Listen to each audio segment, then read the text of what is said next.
Yo, this is Joey Belladonna, and you're watching Tricky Kid Television with Roy Turner. Guest this week is none other than the CEO and founder of one of the biggest and most longest running metal labels in history. It's Metal Blade Records. Brian Slagel. Brian, welcome. Thanks for having me. So, we're here in Vegas. This is a kind of a... Is Metal Blade, would you say, where is the flag of Metal Blade? Is it in California? Oh, we're still in California. I'm the only one that's out here. Everybody else is still in California, so I couldn't get any of them to move out here, but I got tired of the traffic in California, so I ended up out here now.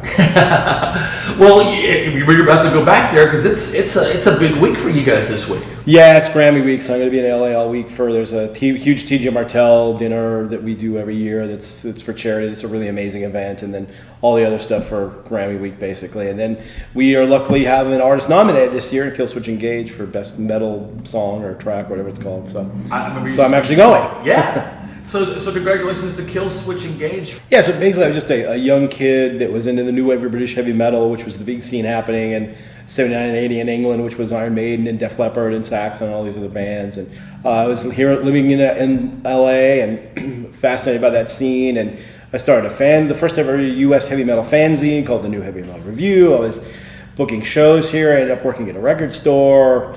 I was doing a whole bunch of stuff here. And then I found out that there was actually metal bands playing in LA. The first show I went to was Motley Crue and Rat for $1 at the Troubadour, which is crazy. So this is obviously way before the internet and way before anything else. Nobody knew that these bands even existed in LA, that the major label A&R people could care less. So I got the idea of putting together a compilation album of all the bands. So I asked distributors if they would do, if I made it, would they do it? I said sure. So I scraped up a little bit of money, borrowed money from my aunt to make the records, and ended up putting out the first Metal Massacre album. And Rat was on there, and Bitch, and Malice, and a few other bands, Sirathungal. And then my friend Lars, who I met at a Michael Schenker show in 1980, who finally put together a band, because he called me up and said, hey, if I put together a band, can I be in your label? I said, sure, and that ended up being Metallica. So that began it all. I didn't do the record thinking I was going to have a label. I just was doing it to try to help the local scene. I had no money, so one of the distributors, a company called Green World, came to me and said, well, we know you seem like you know what you're doing, and we don't have any money, but we'll give you a pressing and distribution deal. In other words, if you can find something and bring it to us, we'll manufacture and distribute it for you. So I'm like, oh, that sounds like fun, why not? So that's kind of how Metal Blade was born, and then we got Armored Saint and Slayer and Trouble, and then it just kind of goes on and on in history. On, man. I mean, any metal fan knows Metal Blade. I mean, it's a part of the fabric of being a metal fan. Do you think that they're going to have to change the qualifications for what gold and platinum is? They're going to have to, because what's happening now in the business is that the money being generated right now is more than it's been in a long time. I just know for 2019 was one of the best years the Metal Blade ever had, but we don't have these gold or these things to show for them, these little trinket things. Not that it really matters, but it's always nice to have stuff like that. But yeah, they're going to have to switch it around, because we're getting top 5, top 10 records around the world, but the actual physical, what they describe as sales, don't make any sense, because it's all streaming and downloads. Yeah. Especially the streaming numbers are whole different. So I think they're going to have to come up with some sort of formula. I know there's a lot of talk about it, because they want to, people want to make it seem like it's a bigger deal than not a bigger deal than it is, but it just needs to be sorted out, basically. Well, yeah, because back in the day, if you sold 40,000 records, that was a commercial flop, and it wouldn't even chart.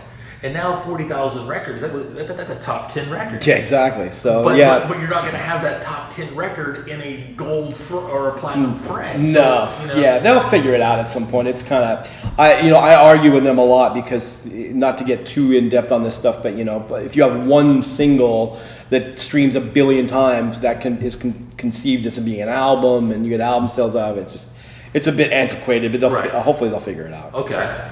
So so not only all metal fans know, of course, as the big four. So you kind of got Metallica going, and then you also did Slayer, who just wrapped up golly, almost 40-year career with 2 amazing nights at the Forum. You and I were both there. Yep. And, talk to me about that night for you. Those 2 nights, especially the final night. Well, people. I went to a lot of those last shows, and people kept saying you're going to be sad. Like, I'm not really sad, and more, I don't know, it's probably a other range of emotions I think that are there, but I know too much. But it was interesting. So night one, so first of all, Kerry King's one of my really good friends, and he lives here in Vegas.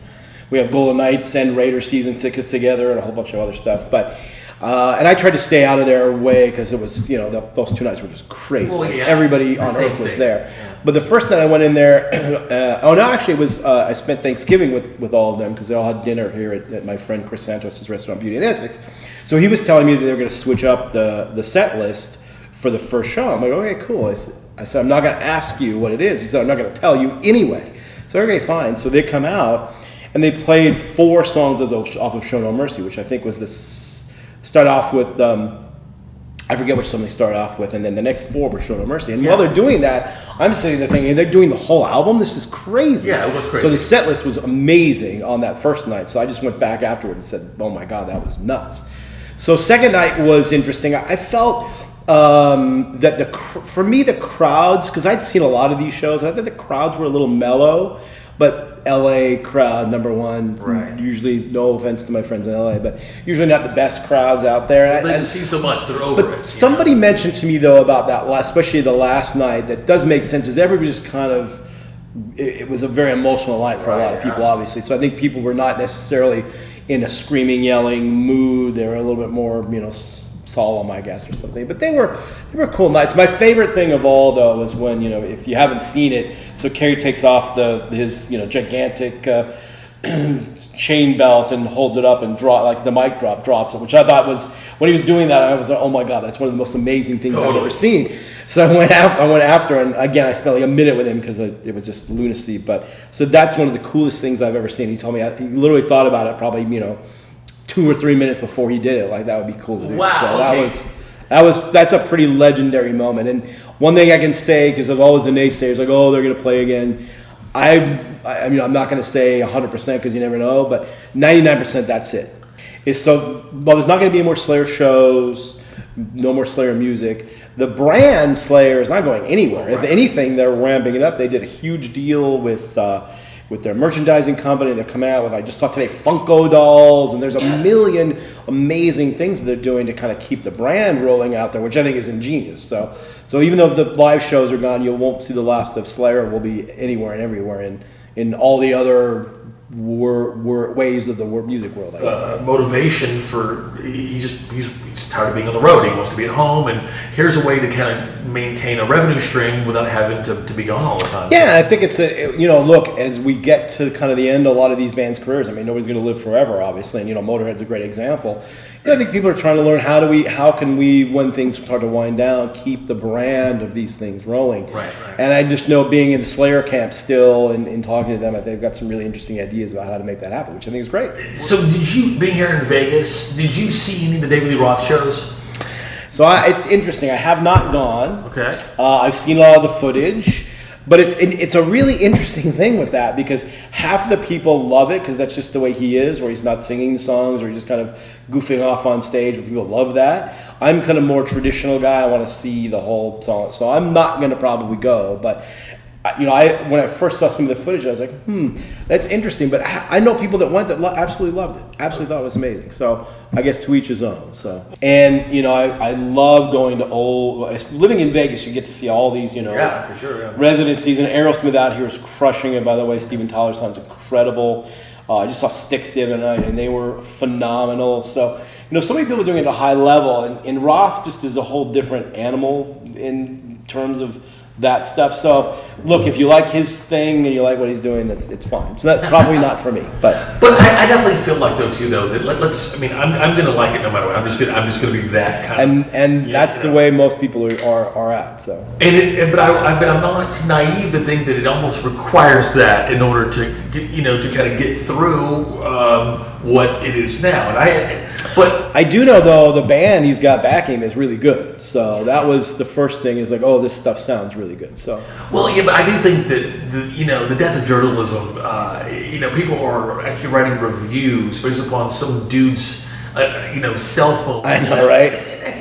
Wait, it's like you're writing about a show and you weren't even there. I know that it's one thing for me to go like, I might sit it out because I've seen some footage and it wasn't kind of what I'm into, but it's a whole nother thing where somebody's not even there to write reviews. That stuff drives me crazy because that happens a lot these days where people won't go to a show but they'll watch some YouTube footage of something and then make a review. It's like, well, you weren't even there. You weren't even there. You couldn't get the vibe. You don't see what people were doing. Exactly. And it was probably some dude's cheap ass cell phone that's gonna, But like I said, I have a couple friends of mine that went to the first couple shows and thought they went to the first one and thought it was so amazing they went to the second one. That's all that matters. Yeah. Right. There's a lot happening since the new year, the new decade started. But something that happened, I guess it was last year, or how long has this been out for? It's been almost 2 years, I think. I think it came out in August. Show the camera that a while right ago. there. And Marcus, will you also get some stills with your cell phone or mine as well while we're doing it? And so the name of the book is For the Sake of Heaviness. It's the history of Metal Blade Records. And talk to me a little bit about that, because again, you started the label, we're all these years later, there's now a book about it. Yeah, so it's got to be almost 2 years because we did it basically, every time you have every 5 years there's an anniversary and you're expected to do something. We've done box sets, we've done tours, we've done all this nonsense. So I was kind of figuring a book wouldn't be a bad idea. People kept bugging me about writing a book, and I was like, isn't that when you do when you're old? But I thought, the 35th anniversary is probably not a bad idea to go back and start telling some of these stories while I'm still coherent enough to remember some of them. So it was fun going back. It's really interesting because you kind of don't think about a lot of the past when you're doing stuff. You're just kind of day to day, you're doing what you're doing, and the past is whatever, and people ask about that. It's like, whatever. But doing the book was really kind of fascinating because you had to go back and kind of remember stories from the early days and kind of chronological. We did it in chronological order, basically, of how it started, where we went, and other stuff we did. And I even kind of forgot in a little ways about some things that we did that not a lot of people really know. Like we were really heavily involved with the whole grunge scene, not as a label, but we were doing marketing and promotion for Alice in Chains, Faith No More, Soundgarden, all those bands. Kept you alive for a while too, yeah. Yeah, but it really helped because we would just take, those, because even though those bands weren't metal bands, or they weren't allowed to say they were metal bands, all the underground metal people love those bands. Yeah. So we went and, all the college radio stations and underground magazines and just made sure they all were part of it as well. So it was super fun to do. So, and then, all the other stuff. So it was really fun to do. I'm happy the way it came out. It's an easy read. It's like 4 hours. We didn't make it too long. Yeah. And the response to the book was beyond anything I ever expected. It's been really, really great. So I'm super happy that everybody enjoyed the book. And now book 2 is in the works. So it's going to come out in 2020. Just more deeper stories about me and Iron Maiden and some of those sort of things. And a lot of people ask for more stories on more obscure bands. We're just kind of going in depth on stuff and just telling some fun stuff. The other thing we're doing in 2020 is so I put together this little heavy metal Metal Blade museum in a house here in Las Vegas, just because we had all this stuff. It kind of moved a lot of our archival stuff out of LA, and it's a lot cheaper here, and just to kind of go through it. And I realized there's just all this stuff sitting around. So I kind of put it together in like a little museum thing in a house here, and had a bunch of people come over, and just look at it. And then they would say, hey, can we social media this? I'm like, yeah, sure, why not? So they start social media and stuff. And the response we got back was just nuts. Like, Joey Vera and Charlie Benanti and all these guys would come in and do stuff. And the response we got was amazing. So kind of had the idea, and they're asking, how we see this? It's like, well, it's in a house, not really a way to see it. So we're going to move into a public thing here now. Okay. So I'm not sure. Else to look forward to. Yeah, it's probably going to be late 2020, but we're going to open the official Metal Blade Museum here in Vegas, and I'm sure there'll be a lot of publicity and stuff for that. But just keep checking the website or Twitter or whatever. We've done a couple of comedy things now. You mentioned Brian Posehn. We did stuff with Jim Florentine and Don Jamieson and also Jim Brewer. So I went to the Comedy Store, I don't know, a year and a half ago or something to see Jim Florentine.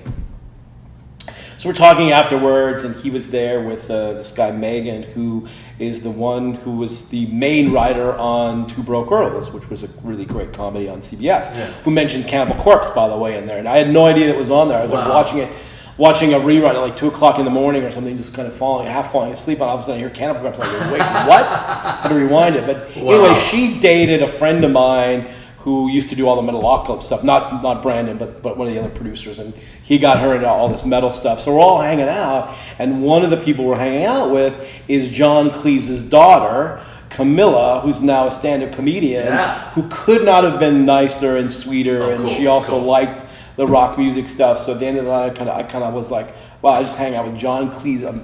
If you would have, one of those, if you would have told 16-year-old me that, you would be like, there's just no way. And she was super nice and into some of the music we were doing. It was just crazy. We talk about a gut punch. We lost Neil Peart a couple weeks ago, man. Now that has got to be, for me, the most unexpected, just blindsided, thing for somebody that didn't really know. Yeah, that was crazy. Boy, I'll tell you, every drummer I know was in a mass depression that day. I was getting all these texts and people freaking out. And I saw the very last show they ever did, which I have to thank my friend Jay Rustin, producer who's done, Coheed and Cambria and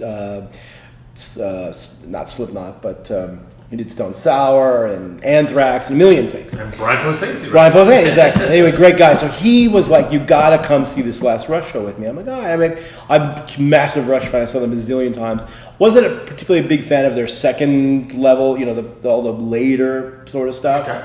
But he said, you got to come. I'm like, oh, fine, all right, I'll go. And it was phenomenal. They did, that was the one where they're doing one song from every record. And I was backwards, and it was just blew me away by how great it was. And it was really kind of interesting. We're sitting, it was their last show. And we're sitting there, and in between, strangely enough, 4 people from Australia, 2 here and 2 here, who did not know each other, just randomly went, and somebody behind us from New Zealand. So we had all these, none of them knew each other. They were just all there for the last show. They'd flown in for that, so it's kind of crazy.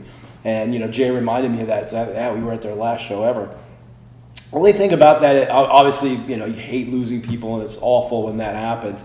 But I've often wondered, because when they said that was it. And I don't know those guys really very well. I've met Geddy a couple times because we did stuff at his studio in Toronto. But I know people around them, and they said, yeah, they're definitely not going to do any more shows. And I wondered and it was Neil, so I know he was having some physical issues with, arthritis. He just couldn't play at the level he wanted to play at, which I get, he's a phenomenal guy. If you start to slow down, I get it. Yeah. So I wonder, half of me wonders, if there was a little bit of that coming in to play, because it wasn't that long ago that they did that, and then he just passed away. But yeah, it's sad. It's getting old, man. It seems like every week or two, somebody else, But did you know anything other than what the press did? When you heard he had died, and you heard how he had died, and then you hear people going, well, we knew he had the brain cancer. Blindsided. Yeah, blindsided. I had no idea. Like I said, the only inkling I thought was, when they stopped touring, and he was the reason they stopped. Right. And they always said he's not going to do anything more. I knew he had physical issues, but I never knew it was anything this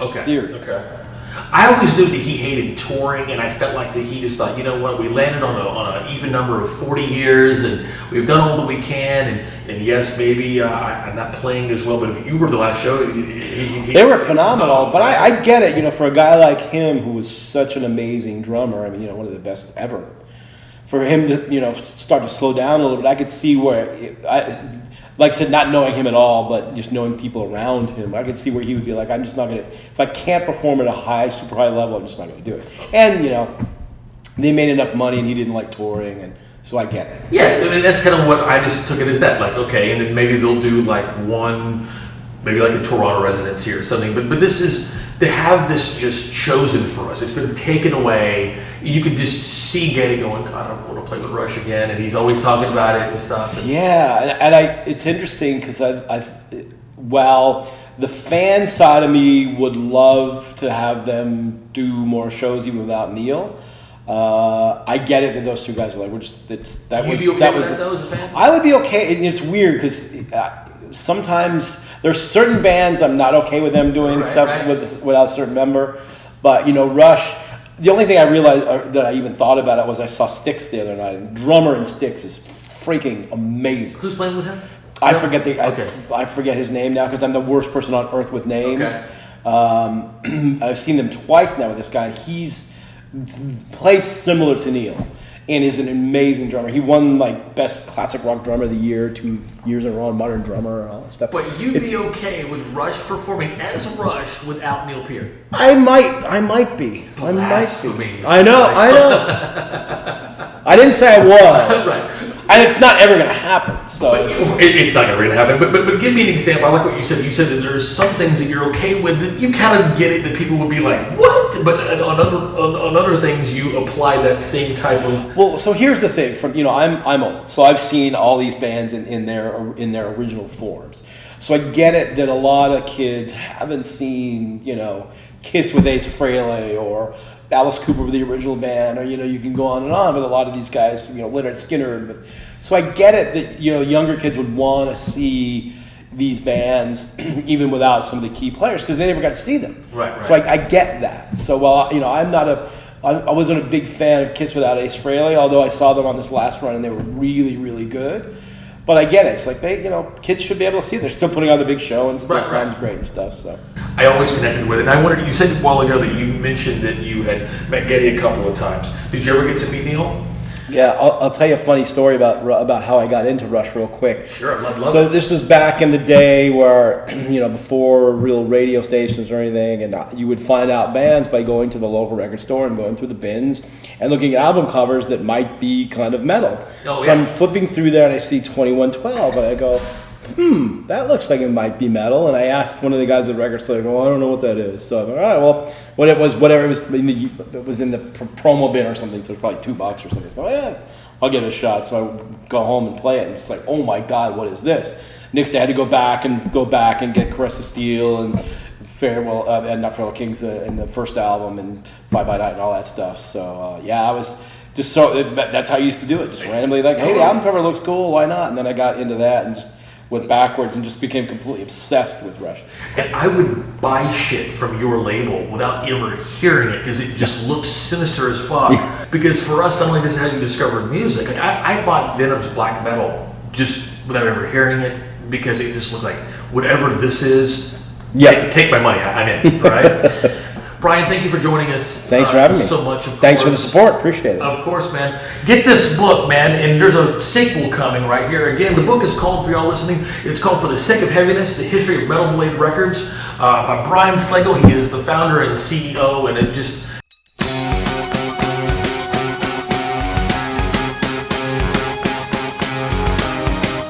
Again, it is cool to get nominated and go through the whole thing, so why not? Again, Brian, thank you so much, man. Thank you. Appreciate it. You got it. Thanks a lot, man.